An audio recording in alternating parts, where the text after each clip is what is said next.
Sehatra ny fizahantany nankalazaina omaly teny Ivandry ny faharoapolo taona ny kompania mpitaterana Corsair nanamafy ny fiara-miasany misy amin'ny eto Madagasikara. Ity kompania mpitaterana ity indrindra eo amin'ny sehatra ny fizahantany.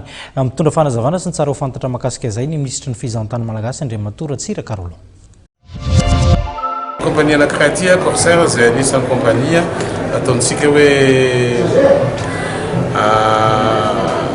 lolarana teto Madagasikara satria avy any France sika misy Air misy Air France dia misy ny Corsair dia tiany zany hoe ampitombo ligny makaty antsika ty izy indrindra misy ligny anankiray tiany hoe sokafana dia La Réunion makaty Madagasikara.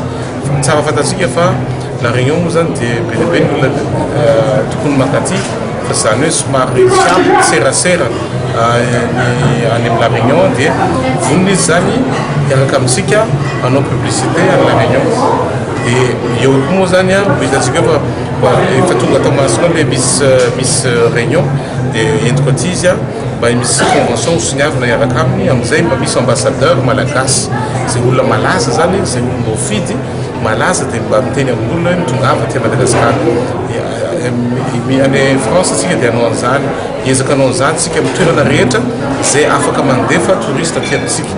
Ny zava-dehibe amin'izay zany hoe roapolo taona zareo eto Madagasikara izao voatsapa zareo fa tena hoe idécolle amin'izay zany Madagasikara idécolle amin'ny fizahantany. Zay zany tena anisan'ny zavatra goavana ary tamintsika nanao roadshow tany Paris ta Madagascar Promotion Tour dia nanamby betsaka zareo ary nanao discours matanjaka hoe ampidinina ny vidin'ny billet makaty Madagasikara. Zay zany anisan'ny zavatra goavana hoe hiezaka zareo mba tsy hoe lafo makaty Madagasikara ary ho afapotsika menakafo. Zareo ny mitondra olona makaty Antananarivo an'izany kompania nationale amin'izay zany mitondra ny olona mitsisipatren'ny olona fa mila miezaka tsika eo kompania nationale zany tsisy retard ary tsisy panne fa manjary manimba an'ilay fizahantany ilay izy.